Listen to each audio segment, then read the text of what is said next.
Hello and welcome back to Baby Elias's Stories. We now return to Bonnie by Iris Johansen. Chapter 1. What star is that, Mama? Bonnie lifted her hand to point at a brilliant orb in the night sky. It's shining so bright. That's not a star. It's a planet. It's Venus. She cuddled her daughter closer on her lap. I've told you about Venus, Bonnie. I guess I forgot. She leaned back against Eve's shoulder in the big rattan chair. Or maybe it's because everything seems so different tonight. Different? We sit out here on the porch almost every night, baby. It was a precious time for both of them. After supper, they came out on the front porch and looked at the night sky. Eve had even bought a book on astronomy so that she could point out the constellations to Bonnie. What's different? I don't know. Bonnie's gaze never left the glittering night sky. They just seem closer.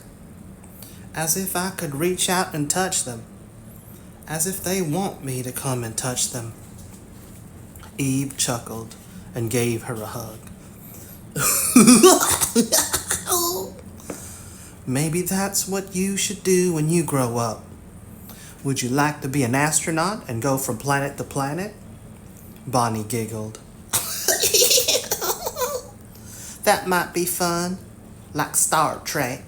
But I don't have ears like Mr. Spock. It could still work, she smiled as she leaned her head back and gazed up at the sky. But those stars are very far away, and you don't know what you'll find there. Would you be afraid, baby? Bonnie was silent, her eyes fixed on the stars. Bonnie? I won't be afraid, Mama. She turned her head and looked Eve directly in the eye. And don't you be afraid either. I'll be fine. Eve's smile faded. There was something in Bonnie's expression that was making her uneasy. In that instant, she didn't look like her 7-year-old little girl any longer. Bonnie's expression was serene, oddly adult.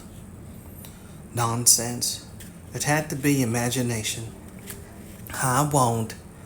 Eve gave Bonnie a kiss on the tip of her nose. Mwah. Because I think we'll keep you here on Earth.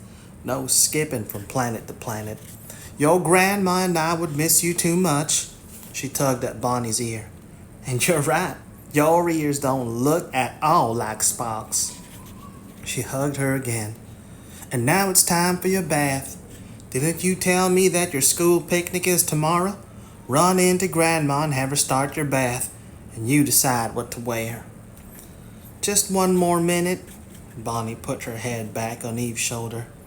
I don't want to leave you yet. Eve didn't want to leave Bonnie either. That instant of uneasiness was still with her. Why not stay here until it faded away? 1 minute. You're not the only one who has school tomorrow. I have to study for my English lit test when you go in for your bath. But tonight is special. Tonight is different, she whispered. Don't you feel it? Every day, every minute was special with Bonnie. From the moment Eve had given birth to her, she had been the center of her world. But maybe there was something strange and beautiful about their closeness tonight. Something that Eve didn't want to give up until she had to do it. The thought brought an odd sense of panic. I feel it. Her arms tightened around Bonnie's small body. Yes, I feel it, baby. Bonnie came running into Eve's bedroom in her yellow pajamas with the orange clowns all over them. Her wild red curls were bouncing. Her face was lit with her luminous smile. Mama, Lindsay says her mother is going to let her wear her goofy t-shirt to the park tomorrow for the school picnic. Can I wear my Bugs Bunny t-shirt? Eve looked up from her English lit book open on the desk in front of her.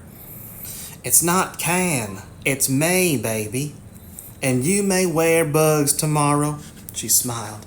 We wouldn't want Lindsay to put you in the shade. I wouldn't care. She's my friend.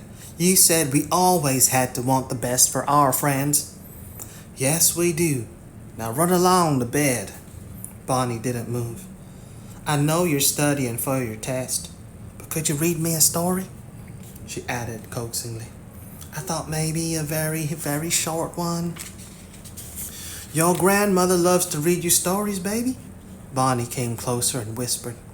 I love Grandma, but it's always special when you read it to me. Just a short one. Eve glanced at her lit book. She'd be up until after midnight, as it was, studying for that exam.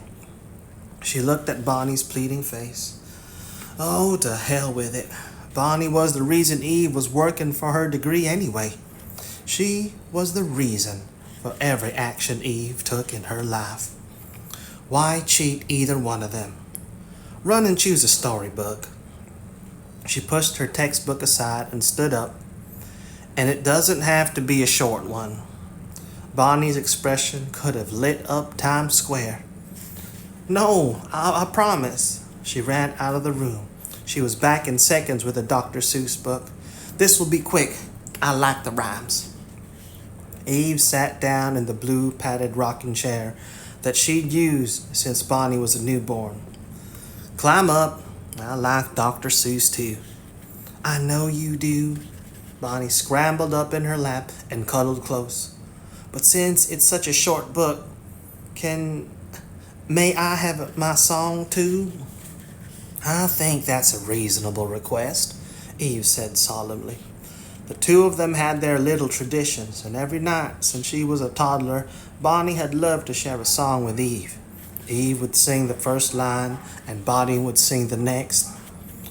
What's it to be tonight? All the pretty little horses. She turned around on Eve's lap and hugged her with all her might. I love you, Mama. Eve's arms closed around her. Bonnie's riot of curls was soft and fragrant against her cheek, and her small body was endearingly vital and sturdy against Eve. Lord, she was lucky. I love you too, Bonnie. Bonnie let her go and flopped back around to cuddle in the curve of her arm. You start, Mama. Hush-a-bye, don't you cry, Eve sang softly. Bonnie's thin little voice chimed. Go to sleep, little baby. The moment was so precious, so dear. Eve's arms held Bonnie closer, and she could feel the tightening of her throat as she sang. When you wake, you shall have cake. Bonnie's voice was only a wisp of sound. And all the pretty little horses. She should get back to her studies, Eve thought. Not yet. She couldn't pull herself away yet. Bonnie had been so loving tonight. She had seemed to be reaching out for Eve. She stood looking down at Bonnie curled up asleep in her bed. She looked so small, she thought with aching tenderness. Bonnie was 7, yet she looked younger. But sometimes she seemed to have a wisdom far beyond her years. She had always been a special child from the moment Eve had given birth to her. Bonnie was illegitimate, born when Eve was only 16. Her passionate affair with John Gallo had lasted only 4 weeks, but had given her Bonnie. And she had thought that she might give her up for adoption. Eve remembered wrongly. Gazing down at her daughter, it seemed impossible to even contemplate. From the moment she had seen her in the hospital, she had known that they had to be together forever. Forever. Those teasing words they'd spoken on the porch had only underscored the fact that Bonnie would be growing up and leaving her someday. Pain. She didn't have to think of that yet. Bonnie was still her baby, and she would have her for years to come. Until then, she would cherish every moment as she had done tonight. She bent down and brushed her lips on Bonnie's silky cheek. "Sleep well, baby," she whispered. "May all your dreams be beautiful." "Dreams." Bonnie's lids lifted drowsily. "Dreams are so wonderful, Mama. You can reach out and touch." She was asleep again. Eve turned, and the next moment she was silently closing the door to Bonnie's room behind her. "She's asleep?" Eve's mother was standing in the hall. "I would have put her to bed, Eve. You told me you had that test tomorrow." "I'll be okay, Sandra." She called her mother Sandra since she was a child.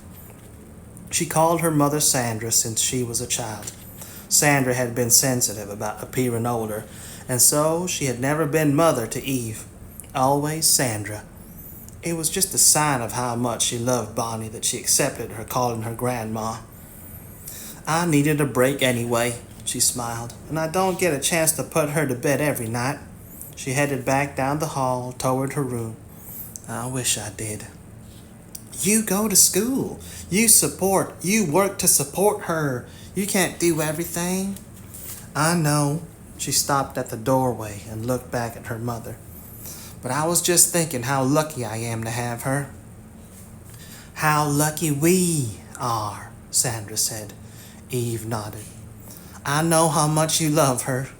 And Eve would have had an even rougher time keeping Bonnie if it hadn't been for her mother. She had been with them since Bonnie had been born. "She has a school picnic at the park tomorrow. I told her she could wear her Bugs Bunny t-shirt. I won't be able to be there in the morning, but I should be able to be there by noon after I take my test." "You'll be there until I get there?" Sandra nodded. "Of course I'll be there. I'm intending to stay all day. I wouldn't miss it." "Stop worrying, Eve. I just want her to have family there. Other kids have fathers, and I'm always afraid she'll feel..." She frowned. "But we're enough for her, aren't we, Sandra?" "I've never seen a happier child." She shook her head. "And this isn't like you, Eve. You never question a decision once it's made. You're not like me who wobbles back and forth every time the wind blows. Even if John Gallo hadn't been killed in the army, you wouldn't have wanted him to have anything to do with Bonnie. You told me yourself that it was only sex, not love, between you." That was true. And Eve didn't know why she was suddenly worrying about Bonnie's not having a conventional family. It was just that she wanted Bonnie to have everything that other children had. Every bit of security. Everyone to care about her. No, she wanted more.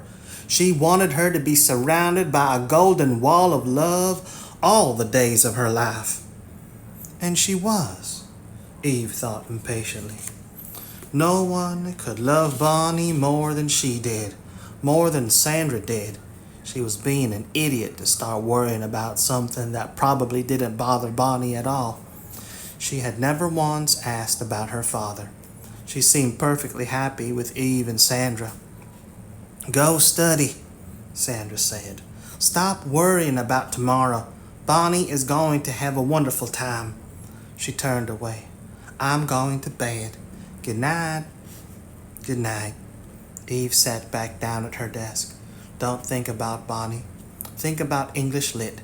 Getting her degree was a way to protect Bonnie and give her all the things that she should have. This is what she should be doing. And ignore this nagging feeling that something was wrong. What could be wrong?" Sandra was right. Bonnie was going to have a wonderful time at the park tomorrow. Nightmare, nightmare, nightmare. "Let's go over it one more time," Detective Slendak said. "You didn't see anyone approach your daughter?" "I told you," Eve's voice was shaking. "There was a crowd. She went to the refreshment stand to get an ice cream. 1 minute she was there, the next she wasn't." She stared blindly at the 3 police cars parked next to the curb, the people standing around in groups, whispering and gazing at her. She's been gone for 3 hours. Why are you asking me questions? Find her. We're trying. Does your daughter often wander away from you? No, never. She stared at her mother sitting on the park bench with another police officer. Tears were running down Sandra's cheeks and she was leaning against him. We were at the swings. My mother gave her money for an ice cream and she ran to buy it. We could see the refreshment stand, so we thought it would be okay. She said she'd be right back. She wouldn't have just wandered away. But if she didn't, then the other explanation was where the nightmares began. I talked to the man at the refreshment stand. He remembered her. Everyone always remembered Bonnie, her smile, the way she lit up everything around her. He sold her the ice cream, then she ran off into the crowd. That's what he told us too. Someone else must have seen her. The panic was rising. Talk to everyone. Find her. We're trying, he said gently. We're questioning everyone. I've sent men to search the entire park. They won't find her here. Do you think I didn't do that? She asked fiercely. I ran all over the park, calling her name. She didn't answer. The tears were beginning to fall. I called and called. She didn't answer. Bonnie would answer me. She would answer. We'll try again, the detective said. We're exploring every possibility. There's a lake. I taught her to swim. But what if? That's an ornamental lake, just a man-made token. It's only a drop of 4 feet in the deepest spot. And we've interviewed a father and son who have been sitting on the bench by the lake all afternoon. They would have seen her if she'd fallen into the water. She has to be somewhere. Find her. That's the only thing she could say. That's the only thing that made sense in a world that was suddenly drowning in madness. Bonnie had to be found. All the radiance and love that was Bonnie could be lost. God wouldn't let that happen. They all just had to search harder, and they'd find her. We're sending out another search party, Detective Slindak said quietly, as he gestured to the officers starting out toward the trees in the distance. We've put out an all-points bulletin. You can't do anything more here. Let me have an officer drive you and your mother home. We'll call you as soon as we hear something. You want me to go home? She asked in disbelief. Without my little girl? I can't do that. You can't help more than you have already. It's better that you leave it to us. Bonnie is mine. I won't leave here. She whirled away from Slindak. I'll go with the search party. I'll call her name. She'll answer me. She didn't before, Slindak said gently. She may not be there to answer. He hadn't said, or she might be unable to answer, but Eve knew it was in his mind. Cold fear was causing the muscles of her stomach to clench at the thought. Her heart was beating so hard that she could barely catch her breath. She'll answer me. She'll find a way to let me know where she is. You don't understand. Bonnie is such a special, loving little girl. She'll find a way. I'm sure that you're right, the detective said.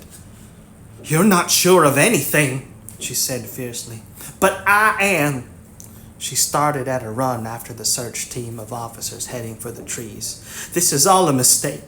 No one would hurt my Bonnie. We just have to find her. She could feel the detective's gaze on her back as she caught up with the search team. She knew he wanted to make her stop. He wanted her to behave sensibly and let them do their job. But it was her job too. She had brought Bonnie into the world. In the end, that made it only her job. I'll find you, baby. Don't be afraid. I'll fight off anything that could hurt you. Wait for me. I'll always be there for you. No matter how long it takes or how far I have to go, I'll bring you home, Bonnie.